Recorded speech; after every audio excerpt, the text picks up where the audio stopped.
사람마다 누구나 갖고 있는 한 가지가 있습니다. 간절히 바라는 소원, 이 한 가지는 누구나 다 갖고 있습니다. 우리 이런 말을 자주 접합니다. 죽기 전에 하고 싶은 일 10가지, 또는 죽기 전에 꼭 가보고 싶은 곳, 또 이런 것도 있죠. 죽기 전에 반드시 읽어야 할 책 10권, 뭐 이런 걸 정해놓고 하나씩 이루어가는 것을 생의 마지막 낙으로 삼는 이야기가 많이 있습니다. 이른바 버킷리스트라 그럽니다. 만약에 우리가, 여러분과 내가 무슨 수를 써서라도 꼭 이루고 싶은 소원 한 가지 있다면은 그건 뭡니까? 다윗은 그 한 가지를 이렇게 말했습니다.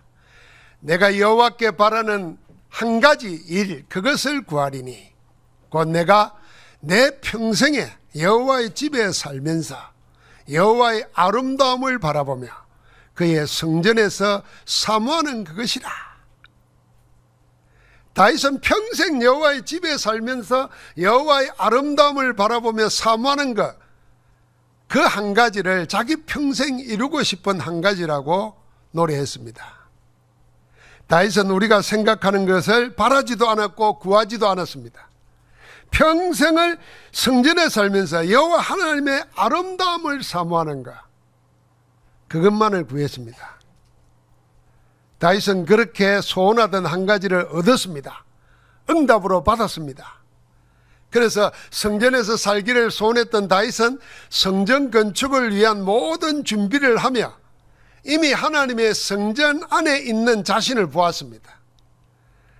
여러분, 우리가 무슨 집을 짓거나 뭘 하고자 하면 그 생각할 때부터, 그걸 준비할 때부터 이미 그게 내 끝에 있잖아요. 내가 그 속에 들어가 있잖아요. 다윗은 그랬습니다. 그 꿈으로 성전을 준비하며 먼저 바라고 누리면서 여호와 하나님을 사모하는 노래를 마음껏 노래했습니다. 그래서 시편을 73편이나 지었습니다.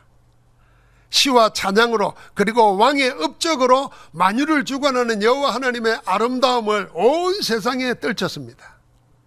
무엇보다도 오실 메시아 예수 그리스도를 예언으로 드러내어서 하나님의 아름다움을 나타냈습니다. 그래서 예수 그리스도의 조상이 되었습니다. 다윗은 다시 한번 하나님과 자신의 관계에 대해서 먼저 고백을 합니다. 그래서 1절에 보니까 여호와는 나의 빛이요 나의 구원이시니 내가 누구를 두려워하랴. 여호와는 내 생명의 능력이시니 내가 누구를 무서워하랴. 여러분, 다윗이 여호와는 나의 빛이요 나의 구원이요 내 생명의 능력이라 이렇게 한 것처럼 여러분도 가로를 만들어 놓고 한번 채워보십시오. 여호와는 나의, 가로 열고 그 안에 자기 그 쓰고 가로 닫고. 다윗은 항상 하나님과 자기의 관계에 대한 언약을 먼저 밝혔습니다. 그래서 다윗의 시편에는 항상 이 관계 언약에 대한 고백이 나옵니다. 그래서 소년 목동 시절에는 여호와를 나의 목자라고 했습니다. 전쟁에 나가서 군사로 싸울 때는 여호와가 나의 방패요 나의 요새요 내가 그 안에 피할 바이라 그렇게 했습니다. 왕이 되어서는 여호와가 내 능력과 찬송이며 그렇게 내 구원이라 말했습니다. 어려움을 당할 때는요, 여호와는 나의 산성이요 나를 건지시는 이시라 그렇게 말하면서 하나님께 나아가 엎드렸습니다. 기쁘고 즐거울 때는 여호와를 찬양하라, 여호와께 영광을 돌리라고 노래하고 건면했습니다. 항상 다윗에게는 우리가 시편 읽다 보면 나의 뭐 하는 게 계속 나오잖아요. 우리 지난번에 23편에도 보니까 여호와는 나의 목자시니, 여호와 하나님 예수 그리스도는 나의 무엇입니까? 그걸 가로 채우기를 한번 해보시기 바랍니다. 다윗은 이처럼 언제 어디서나 자신을 하나님과의 관계 속에서 찾아냈습니다. 그 안에서 자기를 발견하고 평안과 기쁨을 누리고 지냈습니다. 지금 나에게 하나님은 누구입니까? 이런 형편 속에 예수 그리스도는 나의 무엇입니까? 다윗은 하나님이 나의 빛이요 나의 구원이시요 내 생명의 능력이라 고백했습니다. 제가 시편 27편 1절부터 3절은요 언제 나의 망대가 됐느냐면요 1978년 1월 2월 달입니다. 남한산성에서 군대 후반기 교육을 2달 받았습니다. 그 추운 데서 맨날 맞아야 잠을 잡니다. 하루 종일 훈련합니다.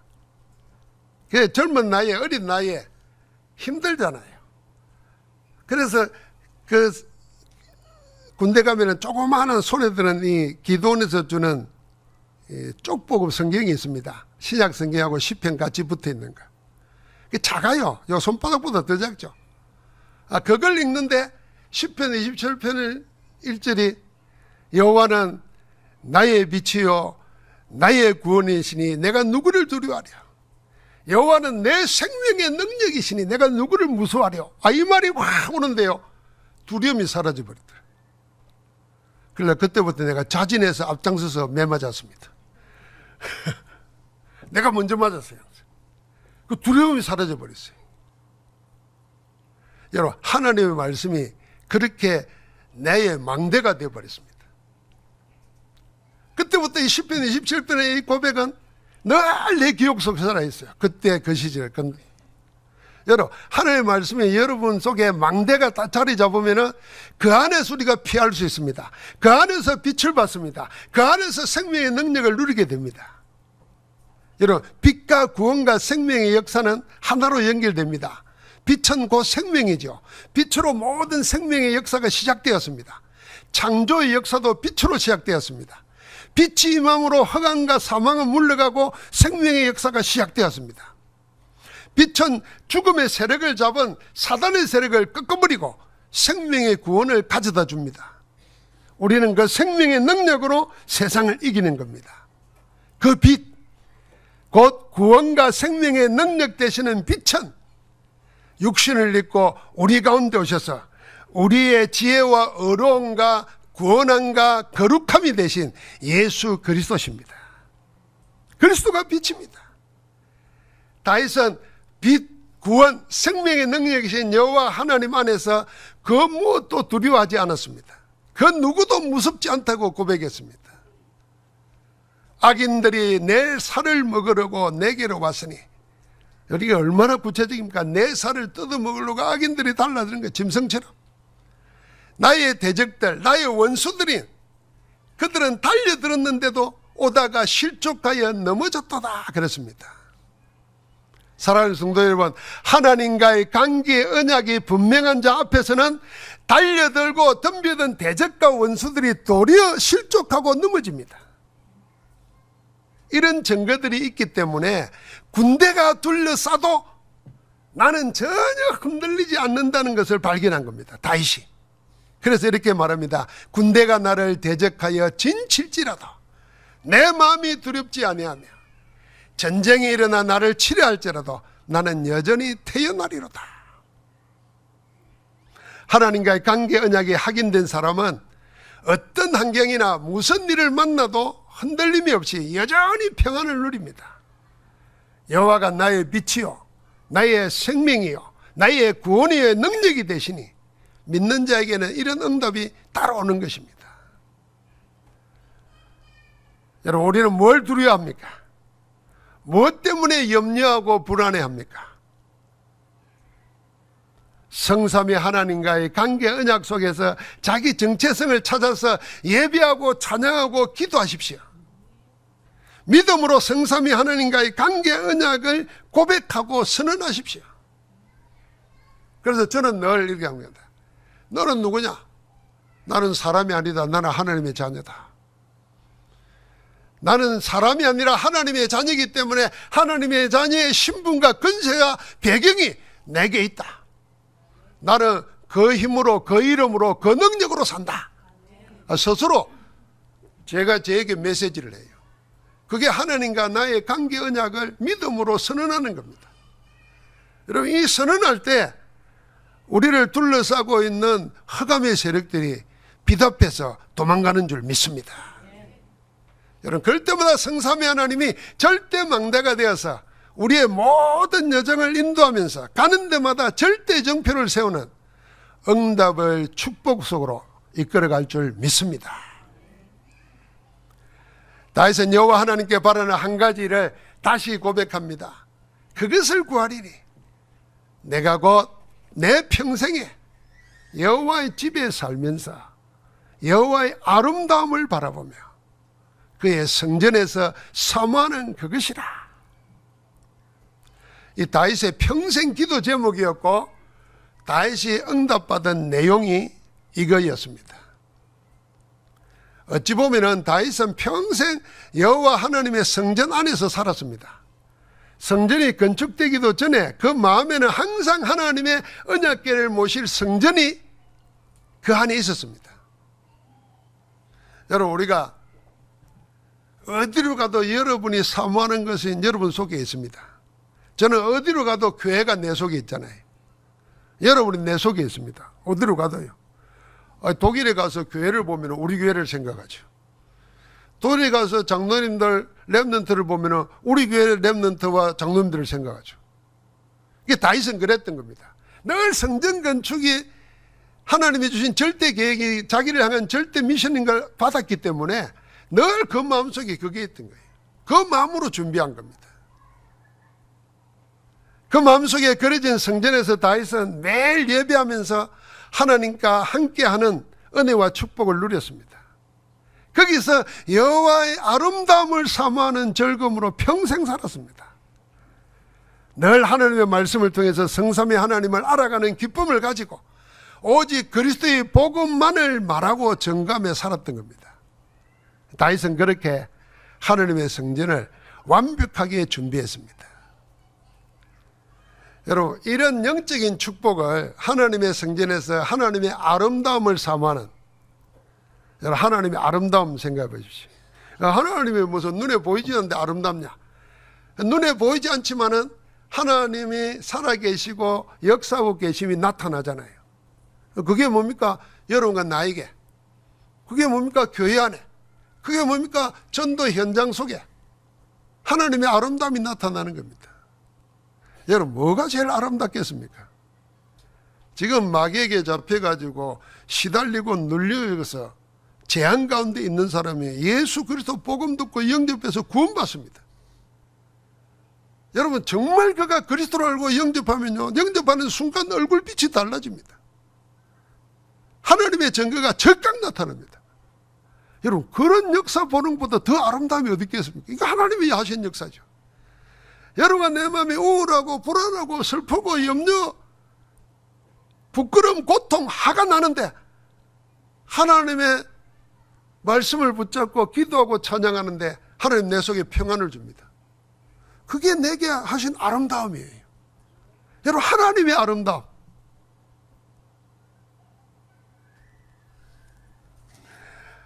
박동규 목사님이 3주간 동안 사역 갔다 오면서 내가 오니까 책상 위에 선물을 올려놨더라고요. 마리셀라 목사가 실비어 목사가 선물을 올려놨는데 우리가 선물 그러면 기대를 갖잖아요. 그래 탁 열어보니까 봉지 커피야. 봉지 커피. 믹스 커피 있잖아요. 그날은 믹스 커피. 내가 감동이 돼야 되는데 아이고 이걸 뭘 보냈나 싶어요. 그런데도 그 마음이잖아요. 마음. 그럼 박동주 목사는 뭐 사왔을까 했더니 봉지 커피는 아니고 병에다가 든 커피 가져왔더라고. 내가 그거는 가방에 집어넣고 봉지 커피는 교회 사무실에 놔두고 타무라고 내가 그랬어요. 우리가 항상 여러분과 내가 선물을 준비한 것도 마음에 있기 때문에 그런 거잖아요. 그러니까 우리가 기억해야 됩니다. 하나님 앞에서 아름다움을 보면서 살 때 그 기쁨, 그 즐거움이 능력이 돼가지고, 그게 생명의 능력이 돼가지고 우리를 세상 살아가는데 이기게 하시는 겁니다. 그런데 이 영적 축복을 살면서 맛보지 못한 종교인이나 불신자들은 그게 살아가는데 무슨 도움이 되냐 하고 비웃습니다.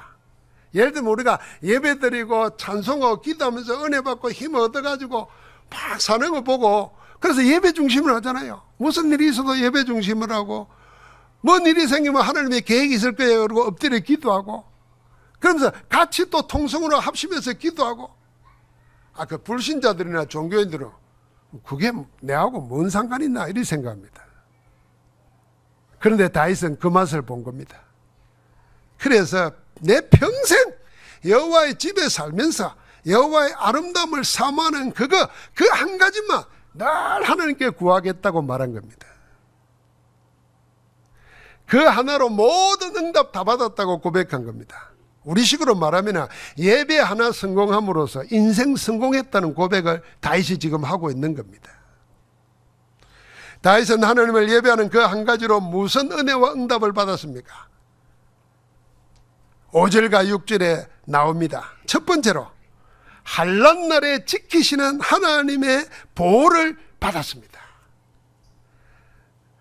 하나님이 초막 속에 장막 은밀한 곳에 숨겨져서 지켜주시고 높은 바위 위에 안전하게 자기를 세워주시는 그 은혜를 입었습니다. 언제요? 환난날에. 여러분 환난이라는 말이 무슨 말인지 아시겠습니까? 환난에는요, 환난이 오면은 예가 없습니다. 모두가 다 당합니다. 그래서 환난이라 그러는 겁니다. 하나님의 아름다움을 사모하는 자들에게 환난 때에 하나님이 각별하게 지켜주시는 은혜를 입는다는 겁니다. 여러분 코로나가 막 전 세계를 휩쓸려 갔잖아요. 코로나 안 걸려서 나만 은혜 받았다 그 말이 아니고요. 저는 코로나 안 걸렸어요. 체한 것이 걸리지 않았어요. 왜 내가 안 걸리는가 생각해 봤어요. 제가 약한 데가 많거든요. 특별히 호흡기가 약한데 왜 안 걸렸을까 생각해 봤어요. 딱 하나밖에 없어요. 복음 전도자로 살라는 거. 그 이유 한 가지예요. 아마 여러분과 나에게도 그런 하나님과의 관계 속에 그 축복을 누린 자에게는 반드시 환난날에 지키시는 은혜가 넘칠 것입니다. 죽음의 재앙이 내릴 때에 유월절 어린 양의 피를 문에 바르고 그 안에 거하는 자는 세상의 절대 권력자인 왕에게도 없는 하나님의 특별 보호가 있었습니다. 그래서 죽음의 재앙이 지나가 버렸어요. 온 세상에 기근이 들었습니다. 왕도 마실 물이 없어가지고 찾아 헤맬 때입니다. 환난 아닙니까? 그런데 하나님의 아름다움을 알고 의지했던 엘리야는요, 시냇가로 인도받았어요. 그리 시냇가로. 그게 물이 흘러나왔습니다. 그 물을 마셨습니다. 먹을 것은 하나님이 까마귀를 보내서 먹을 것을 주었습니다. 환난 날에 피할 길을 열어주시는 겁니다. 그래서 고린도서 10장 13절에는 하나님을 사모하는 자에게는 하나님은 미쁘사 감당 못할 시험당함을 허락하지 아니하신다고 그랬습니다. 그리고 시험당할 즈음에는 어떻게 한다고요? 피할 길을 열어준다 그랬습니다. 그래서 능히 감당하게 하신다 그랬습니다. 우리가 하나님의 아름다움을 성전에서 사모하고 영적 축복을 나눈 자에게는 이런 환난 날에 보호받는 축복이 있습니다. 두 번째는요, 그뿐이 아닙니다. 하나님께서 자기를 죽이려는 원수들 앞에서 높이 들어주시는 영광을 받았습니다. 6절에 그랬습니다. 이제 내 머리가 나를 둘러싼 내 원수 위에 들리리니 내가 그의 장막에서 절군 제사를 드리겠고 노래하며 여호와를 찬송하리로다. 이 말씀을 보니까 지난주에 봤던 말씀이 생각나죠. 원수의 목전에서 내게 상을 차려주시고 기름으로 내 머리에 부으셨으니 내 잔이 넘치나이다 고백했던 다윗의 고백이 오늘 이 자리에도 나옵니다. 영적 축복, 성전에서 하나님의 아름다움을 사모하면서 예배하며 기도하며 찬양하면서 그 축복을 누리고 있는 자에게는 하나님이 어떻게 해요? 원수 위에 높이 들어 세운다는 겁니다. 정인으로 세운다는 겁니다. 그래서 여러분과 내가 지금 당하는 어려움, 여러 가지 힘든 일이 있습니까? 여러분, 주님의 아름다움을 사모하시기 바랍니다. 주의 아름다움을 사모하면서 하나님을 찾아 기도할 때 하나님은 오히려 어떻게 한다고요? 우리를 세상 앞에, 우리를 넘어뜨리는 자 앞에 정인으로 세워서, 우뚝 세워서 영광을 받으실 줄 믿습니다. 그래서 어떻게 합니까? 블레셋 군대와 이스라엘 모든 군사 앞에서 골리앗의 머리를 지키던 다윗을 하나님은 높이 들어 올리신 겁니다. 하나님은 다윗을 원수의 목전에서 상을 차려줬고 기름을 부어서 잔이 넘치도록, 그래서 내 평생에 여호와의 집에 살면서 여호와의 선하심과 아름다움을 노래하겠다고 한 그 고백이 그대로 응답되었습니다. 우리는 무엇으로 하나님의 아름다움을 그의 성전에서 사모하며 살 수 있을까요? 여러분, 내가 있는 곳에서 하나님께서 예수 그리스도를 통해 주신 신령한 복, 그 영적 축복을 예배와 기도로 단을 쌓는 겁니다. 그게 여러분과 내가 만들어야 될 절대망대입니다. 아브라함은 하나님의 이름을 부르며 상수리 숯불에서 잔을 쌓았습니다. 야곱은 베델에서 돌베개 잼을 자고 자다가 일어나 거기에 기름을 붓고 잔을 쌓았습니다. 단을 쌓았습니다. 바울은 가는 데마다 기도처부터 먼저 찾았습니다.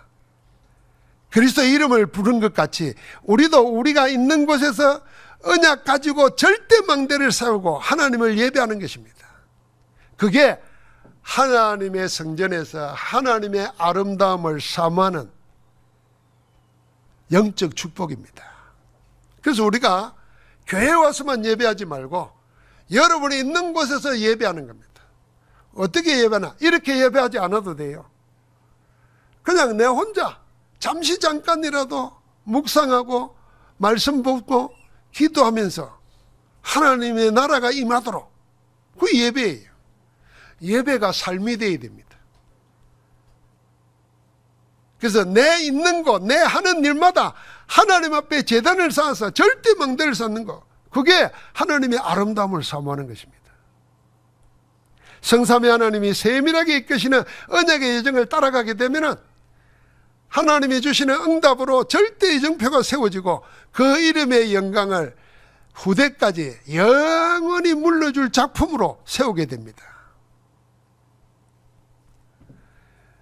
이 축복을 가진 자가 7절부터 14절까지는 노래가 되풀이 되면서 나오는 게 있습니다. 한 절 건너 한 절마다 같은 패턴이 반복해서 나옵니다. 홀수절인 7절, 9절, 11절, 12절에는요 다윗의 애절한 간구가 나옵니다. 그리고 8절, 10절, 13절, 14절에는 그 애절한 간구 뒤에 다윗의 확실한 믿음의 고백이 나옵니다. 그 세 반복되는 패턴 한번 보십시오. 7절에는 여호와여 내가 소리내어 부르짖을 때에 들으시고 나를 긍휼히 여기사 응답하소서 간구했습니다. 그런데 다윗은 8절에 뭐라 그랬습니까? 너희는 내 얼굴을 찾으라 하실 때에 내가 마음으로 주께 말하되 여호와여 내가 주의 얼굴을 찾으리다 하였나이다. 애절하게 간구하고 난 다음에는 믿음의 고백을 하는 것입니다. 9절에는 뭐라 그랬습니까? 나를 버리지 마시고 떠나지 말아달라고 사정하듯이 기도합니다. 애절하게 매달린 다윗이 이번에는 자기를 받으시는 하나님의 사랑을 온 천하에 선포합니다. 그게 27장 10절입니다. 내 부모는 나를 버렸으나 여호와는 나를 영접하시리이다. 아니, 세상에 자식 부리는 부모가 어디 있습니까? 자식이 떠나 있어도 항상 부모 마음속에 있잖아요. 그리고 혹시 자식이 먼저 죽으면은 부모는 그걸 산에 묻지 않고 가슴에 묻는다 그러잖아요. 어느 부모가 자식을 버리겠습니까? 떠나보내겠습니까? 그런데 그럴지라도 여호와는 나를 영접하시리라. 세상에 있을 수 없는 일이 일어나도 하나님은 나를 붙들고 계신다 그 말입니다. 아니 뭐 사정사정 하더니 믿음의 고백을 하는 겁니다. 시작은 슬픔으로 하고 애절함으로 하고 불안함으로 했는지 모르지만은 기도하다가 뭘 얻어요? 하나님 주신 응답을 받고 그걸 믿음으로 고백하는 것입니다. 여러분, 이게 여호와의 아름다움을 사모하는 자들에게 오는 영적 축복입니다. 그래서 우리가 언제까지 예배하고 언제까지 기도하느냐? 여러분, 눈물이 기쁨으로 바뀔 때까지 하는 거예요. 불안이 확신으로 변할 때까지, 문제가 축복으로 바뀔 때까지 하나님께 매달리는 겁니다. 11절과 12절에는 내 원수를 생각하셔서 평탄한 길로 인도하시며 내 생명을 대적에게 맡기지 말아 달라고 다윗은 구했습니다. 그런데 마지막에는 뭐라 그럽니까? 담대하여 하나님을 기다리는 자신의 믿음을 온 천하에 선포합니다. 너희는 여호와를 기다릴지어다. 강하고 담대하며 여호와를 기다릴지어다. 선언해버립니다. 그러면서 말하잖아요. 내가 산자들의 땅에서 여호와의 선하심을 보게 될 줄 확실히 믿었도다. 다윗은 하나님의 얼굴을 찾았습니다. 영접하시는 하나님을 바라봤습니다. 산자들의 땅에서 하나님의 선하심을 보게 될 줄 확실하게 믿었습니다. 하나님의 성전에서 하나님의 아름다움을 바라며 사모하는 한 가지만을 구했던 다윗은 이렇게 간구와 응답을 동시에 받고 있습니다. 간절한 기도와 함께 하나님의 인도와 보호에 대한 확신을 동시에 노래했습니다. 다윗은 기도에 대한 응답이 지금 당장 드러나지 않아도 이미 하나님의 은혜를 잊고 그 은혜 가운데서 행하실 하나님의 일을 미리 보고 믿음으로 응답 앞서서 믿음으로 먼저 선언하는 겁니다. 여러분, 우리의 믿음의 순서가 이게 중요합니다. 세상은 뭐든지 받고 난 다음에 감사하는 겁니다. 그러나 복음의 신앙은 먼저 감사하고 응답으로 받는 겁니다. 이 간단한 순서가 하나님의 성령의 역사 가운데 주는 믿음이 없어서는 절대로 안 바뀝니다. 그래서 신앙생활 하면서도 늘 내가 받은 게 뭐니? 어마어마하게 많아요. 우리 그걸 기도해야 돼요. 하나님이 그리스도 안에서 모든 걸 다 담아 여러분과 나에게 줬어요. 필요한 대로 꺼내 쓰면 돼요. 그 이름까지도 줬어요. 그리스도 이름으로. 그런데 받은 게 뭔지를 모르니까 못 꺼내 쓰잖아요. 그러니까 늘 다 가지고도 없는 자처럼 궁핍한 가운데 삽니다. 이게 영적 축복 놓치는 사람들의 모습이잖아요. 그럼 우리는 항상 뭐냐면 이것만 순서만 바꾸면 됩니다. 먼저 감사하고 먼저 믿음의 고백을 하면 응답은 따라오는 것입니다. 기관차가 움직여야 열차가 따라올 거 아닙니까? 어느 기관차가 열차 차량이 움직이면 거기 끌려갑니까? 그런 건 없습니다. 내 믿음이 앞장서야 됩니다. 그래야 하나님의 역사와 응답이 따라오는 것입니다.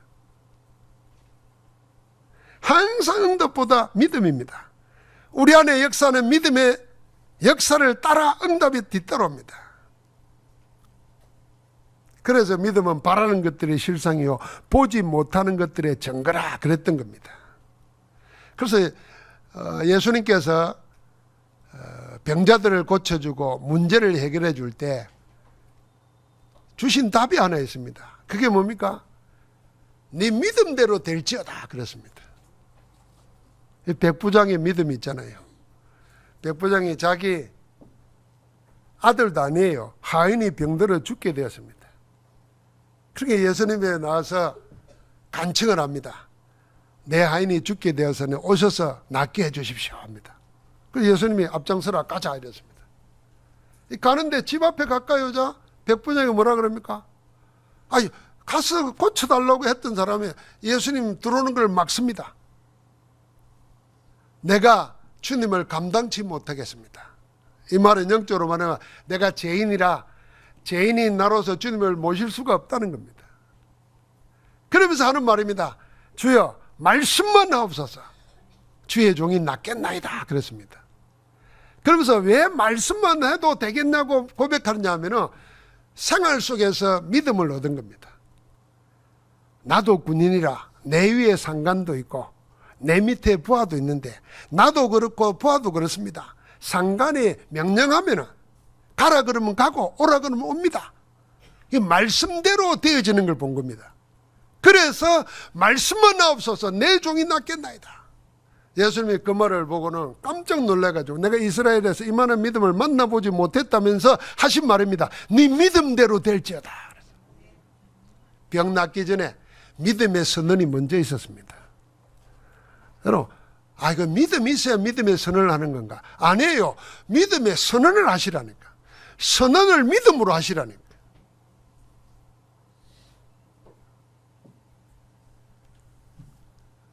이거 안 해봐서 잘 모릅니까?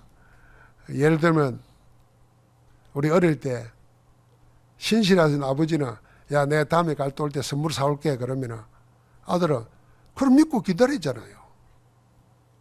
고마워요. 똑똑한 나이는 미리 고맙다고 얘기하지. 미리 고맙다고 하면은 아버지가 잊을 수가 없어요. 잊을 수가 없어가지고 그 고맙다는 말, 받기도 전에 고맙다는 말 때문에 더 좋은 거 준비한다. 처음에는 뭐 10,000원짜리 준비하려다가 나중에는 막 100,000원짜리를 준비한다네. 그 말 한마디 때문에. 여러분, 우리가 믿음으로 선언하는 겁니다. 네 믿음대로 될지어다 그랬거든요. 그러니까 우리가 자세히 살펴보면요, 사람이 날 그 믿음의 선언을 안 해본 사람들은 머릿속에 생각이 복잡합니다. 그래, 머리로는 이해하려고 그러고 믿고 그래 하는데 요 입으로 놓는 게 안 나와요. 여러분, 입으로 뱉으십시오. 믿음의 말을. 믿음의 말을 입으로 뱉어야 돼요. 그게 기도고 찬양입니다. 여러분, 안 믿어지죠? 하나님의 말씀을 입으로 뱉으십시오. 중얼거리세요. 암송하세요.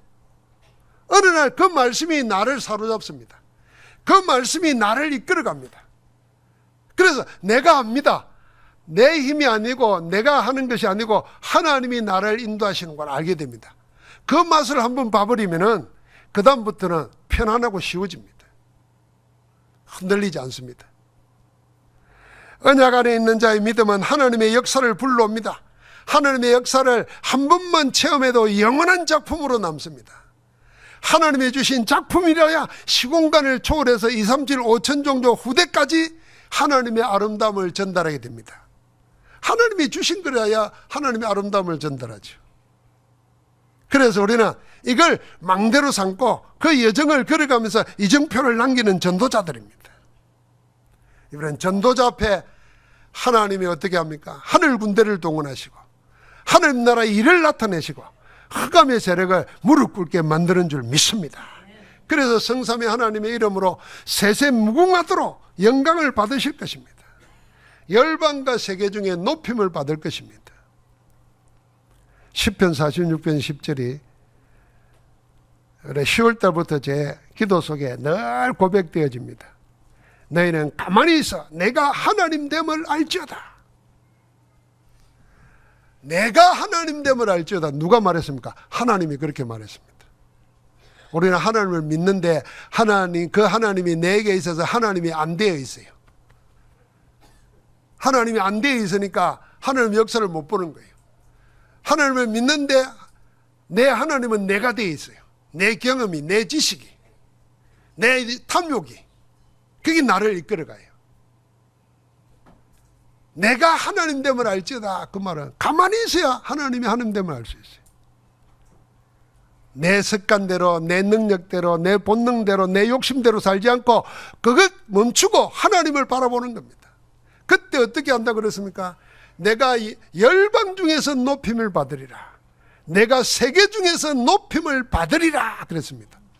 하나님은 여러분과 나를 통해서 세계와 열방 중에 높임 받기를 원하시는 줄 믿습니다. 그렇다고 하면 여러분과 나는 가만히 있어 하나님이 하나님 되시도록 하나님을 바라시기를 주의 이름으로 축복합니다.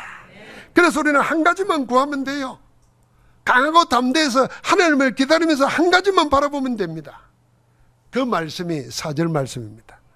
오늘 4절 말씀을 우리가 결론으로, 우리가 기도 제목으로, 우리 마음의 역사는 하나님의 말씀으로 같이 붙잡기를 바랍니다. 한번 같이 다시 한번 기도하는 마음으로 읽겠습니다. 내가 여호와께 바라는 한 가지 일 그것을 구하리니 곧 내가 내 평생에 여호와의 집에 살면서 여호와의 아름다움을 바라보며 그의 성전에서 사모하는 그것이라. 하나님 감사합니다. 하나님의 성전에서 하나님의 아름다움을 사모하는 이 한 가지에 우리의 24가 있게 하옵소서. 24 하나님을 바라보는 자들에게 25 하나님 나라의 일이 일어나게 하옵소서. 막힌 홍해가 열리듯이 막고 있는 여리고성이 무너지듯이 우리를 둘러싸고 있는 모든 대적들이 무릎 꿇고 대적들 위에 높이 들림을 받는 응답의 주역들 되게 하옵소서. 하나님의 아름다움을 사모하는 것을 평생의 소원으로 하는 모든 영적 축복을 가진 정인들에게 237 5천 종족 후대 살리는 하나님의 권능으로 복 내려 주옵소서. 우리 주 예수 그리스도 이름으로 기도하옵나이다. 아멘.